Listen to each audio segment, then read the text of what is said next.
Jesus entered the temple courts and drove out all who were buying and selling there. He overturned the tables of the money changers and the benches of those selling doves.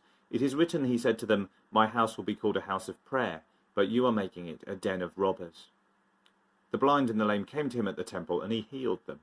But when the chief priests and the teachers of the law saw the wonderful things he did, and the children shouting in the temple courts, "Hosanna to the Son of David," they were indignant.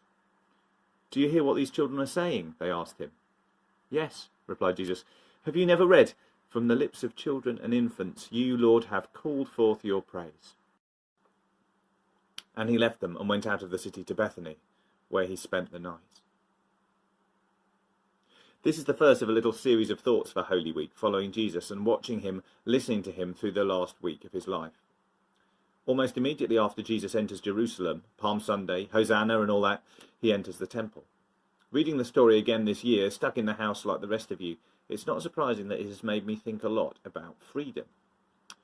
Jesus is in the last week of his life. It seems pretty certain from long before in the Gospels that Jesus was looking towards Jerusalem and the cross, but now we can be sure of it. But where in his shoes we might feel constrained by the shadow of the cross, by our mortality, Jesus seems so free. Compare his freedom in the temple, turning over tables, defiant about people who want to shackle those who could least afford it to some sort of religious system. His freedom to act in this way, despite yet again the almost certainty that the chief priests and the teachers of the law would disapprove. For their part, they're so shackled by their misplaced idea of what's right that Jesus healing people makes them angry.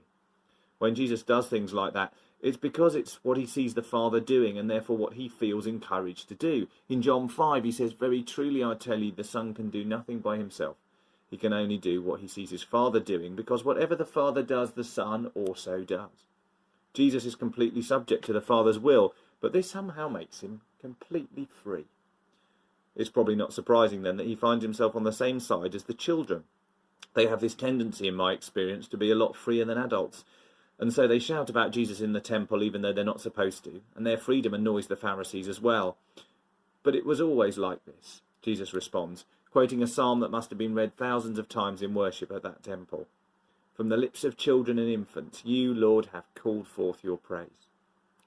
Perhaps you don't feel free. Perhaps the particular nature of your circumstances now, stuck where you are, makes you feel trapped. Consider Jesus looking death in the face and acting with absolute freedom. So can we. Even in the face of death, so can we. Perhaps being a disciple of Jesus or thinking about becoming one makes you feel that you can't have meaningful freedom anymore. It stopped me following Jesus with my whole heart for much longer than it should have. But Jesus, who followed the Father's will without faltering even in those desperate final hours, seems freer than anyone else has ever been. God's service is perfect freedom. A lovely prayer in the Book of Common Prayer reminds us. Jesus knew it. This Easter, trapped as we might feel, may we know that to serve God is perfect freedom, and may we follow him as he walks the road to the cross and through it into his promised resurrection.